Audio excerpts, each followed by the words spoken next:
Good morning. Morning, David. Let me sign in here. You're becoming a regular. I actually burn in some vacation time. I think this is an important issue. The library district can do without you for a little while, huh? Yes, they can. And Sheriff, I feel your pain. As you can see, I can't afford pants. Before I comment, I have a couple of quotes. The first lesson of economics is scarcity. There is never enough of anything to fully satisfy all those who want it. The first lesson of politics is to disregard the first lesson of economics. Thomas Sowell. Thank you. Another one.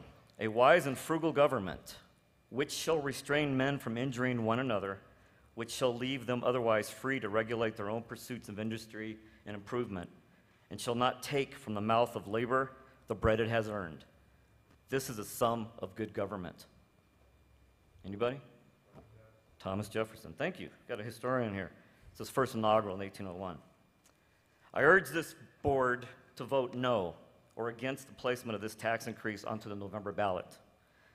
The economy is in a recession, some say a depression.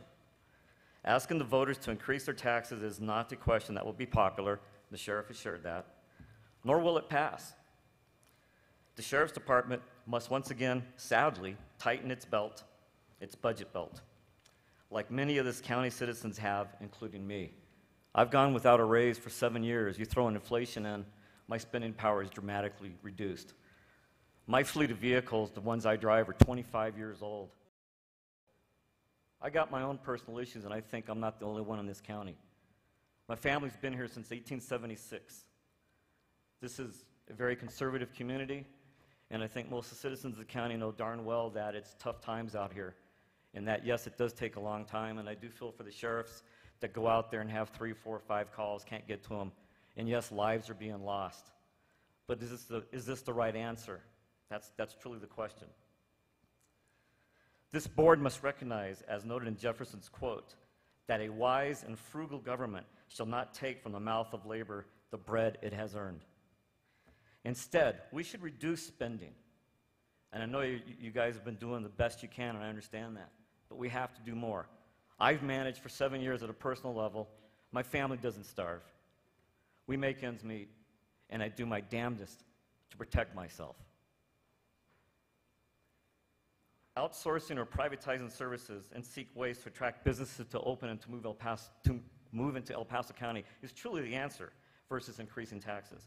We need to create an attractive business climate which will have a positive, lasting effect to this county's and our tax coffers. And it will build an impressive legacy if we can do this, not only for this board, but as well to the Sheriff's Department for living within their means during these hard times. And that's all I ask. One more quote. Government is the people's business, and every man, woman, and child becomes a shareholder with the first penny of tax paid. Anybody said that? It's President Reagan. As a shareholder of El Paso County, I vote no on this tax increase and urge you to do the same. Any questions, comments? Well, do you have any questions? Thank you. Commissioner Lathan. David, I just wanted to say, too, that, you mentioned building a good business economy, but businesses have to feel safe, too. I just spent part of last evening at a meeting over on the west side where it's multi-jurisdictional, and the sheriff, in addition to the city police from City of Colorado Springs and Manitou Springs, have to work together. But one of the issues is not having enough deputies on the street. And so having a good business economy, when you're seeing more and more cases of folks getting desperate, they're taking it out on the businesses, and that makes our visitors not feel safe either. So how would you address, I know that Sean Page came before us and said that he believed that what the sheriff was asking for is essentially a legitimate function of government, and it has to be paid for somehow. How would you suggest that we address these issues when we've already cut our budget by 18% per citizen since I was elected? I witnessed and watched what Sean Page had to say. When it comes to the business aspect, we need to make this community more attractive, because by increasing business and sales, you will increase the amount of money that the tax coffers receive. It is very simple. I'm a free market person. I think we find ourselves in a conundrum, truly, because if we increase taxes regardless of the minuscule amount, which I think is, what, 35% a year, is what has been bandied about. If we have that increase, sure, we'll get these services, but will it make businesses feel any safer? That's truly the question I'm going to throw back at you, and I don't think anybody in this room can answer that. We don't know what crimes are going to be committed, but I can tell you if we can increase business and the amount of sales that come out of this community and make it attractive and reduce regulations, which I'm not going to say necessarily the county, but the city is full of, we will end up having more tax dollars. I've been a business owner in this community, and I've paid my taxes, and I think, you know, for what we get a heck of a lot for our dollar. But that's how I think we answer your question. You know, we like to say we feel safe in this community, and I feel very safe in this community. I have lived in some very harsh environments in my lifetime and been in situations where we probably had per capita a heck of a lot more law enforcement. And I'm going to tell you, our sheriffs, our police department here do a fine job in this community at protecting the citizens with their limited resources. But I don't think increasing or doubling or whatever is going to make this a safer community. I think we need to have a better free market business opportunity to increase those tax coffers instead of going to the taxpayers and saying, we need more money. And if you look at education and how education has dramatically increased their spending, if you look at how school scores have gone, they've gone flatline. And I think that would be the same thing with the safety. We're going to reach a certain level. So it is a conundrum. I don't have the answers, but I don't believe a tax increase is the answer. Okay. Well, and I know... Madam Vice Chair? Yes, absolutely. Commissioner Lathan. Thank you. Just wanted to address a couple of quick things. First of all, I think it's David Kelly. I don't think that you identified yourself for the record. We know who you are, but I just wanted to make sure that the record has that.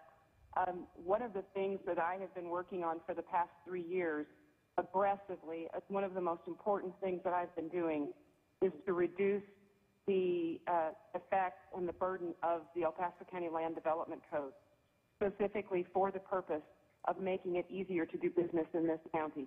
It is critical that we do that. I completely agree with you, and that's why we have been rooting through that code and doing that with a stakeholders group filled with people, business owners, who absolutely understand the negative impacts that are on them from that code. We have made substantial changes to that code, and I can't remember how many we've made because we chip away at them with this group. It's been very substantial, and I just met with them 2 weeks ago in our new push, in a new way to attack even more of that code. So absolutely correct, but that is exactly what we have been doing. We have been reducing regulation, reducing the overburdensome nature of our local government on business in El Paso County because we recognize the importance of that business. And the government is the people's business. I could not agree more, and that's why we don't have the ability to raise taxes. That it has to be up to the people. We are not the city, we are not the federal government, we're not the state government, and we're not perfect. But we do have to look at this very responsibly and with our eyes wide open. I agree with everything that you said, except that I'm not sure where the other options are. We have outsourced and done everything that we can, and I don't think a comparison between the education system, but you're absolutely correct, throwing more money at it just makes it more of a disaster, is a fair comparison to public safety and what our sheriff is doing. I would like to ask Nicola if she's there for some clarification on the cost, because there were some numbers thrown out there that I don't think are accurate, and to address the way the system should be working under Tabor and the difficulties that we have due to the ratchet. And so if she's there, if she could address that. She is. Nicola, would you come down? Thank you. Thank you very much, David. Appreciate it. Thank you, Commissioner Lathan. We may agree to disagree on some things, but I do agree with your comments on your regulation. Thank you. Thank you. Absolutely. Madam Vice Chair. Nicola is coming.